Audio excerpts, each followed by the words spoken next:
ചിങ്ങമാസത്തിലെ അവസാന ഞായറാഴ്ച ഗുരുവായൂരിൽ നടന്നത് റെക്കോർഡ് വിവാഹങ്ങൾ. ഒറ്റ ദിവസം ക്ഷേത്രത്തിൽ 384 വിവാഹങ്ങളാണ് നടന്നത്. വിവാഹത്തിനായി പ്രത്യേക ക്രമീകരണങ്ങൾ ക്ഷേത്രത്തിൽ ദേവസ്വം ഒരുക്കിയിരുന്നു.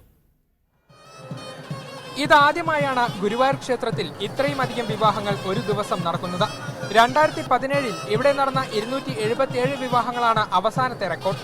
ഇതിനെ മറികടന്നാണ് 354 വിവാഹങ്ങൾ നടന്നത്.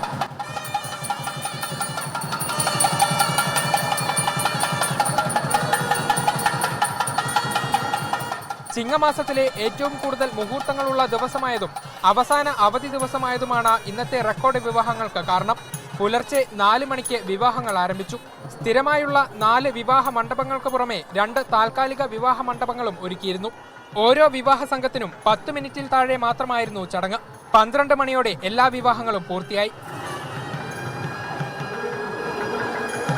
നല്ല ഗൃഹപാഠം ചെയ്തതുകൊണ്ട് എല്ലാ കാര്യങ്ങളും വളരെ ഭംഗിയായിട്ട് ഒരാൾക്കും ഒരു ബുദ്ധിമുട്ടും ഇല്ലാതെ ചെയ്യാൻ നമുക്ക് കഴിഞ്ഞിട്ടുണ്ട്. ഈ വിവരങ്ങളൊക്കെ മുൻകൂട്ടി തന്നെ എല്ലാവരെയും അറിയിച്ചതുകൊണ്ട് വിവാഹ പാർട്ടികളുടെ ഭാഗത്തുനിന്നും വളരെ അവരൊരു തയ്യാറെടുപ്പോടു കൂടിയാണ് വന്നത്. അവധി ദിവസമായതിനാൽ ദർശനത്തിനും ഭക്തരുടെ വലിയ തിരക്കായിരുന്നു. കിഴക്കേ നടയ്ക്ക് സമീപം ഇതിനും പ്രത്യേക സൗകര്യങ്ങൾ ഒരുക്കിയിരുന്നു. 2017-ന് ശേഷം ഗുരുവായൂർ വീണ്ടും റെക്കോർഡ് വിവാഹങ്ങളുടെ വേദിയായി. ദേവസ്വത്തിന്റെ മുന്നൊരുക്കങ്ങൾ കൂടെ കൃത്യമായപ്പോൾ 354 വിവാഹ സംഘങ്ങൾക്കും തടസ്സമില്ലാതെ ചടങ്ങുകൾ പൂർത്തിയാക്കാൻ സാധിച്ചു. ഗുരുവായൂരിൽ നിന്നും ക്യാമറ പേഴ്സൺ രാഹുൽ ബിജുവിനൊപ്പം നന്ദഗോപാൽ, മീഡിയ 1.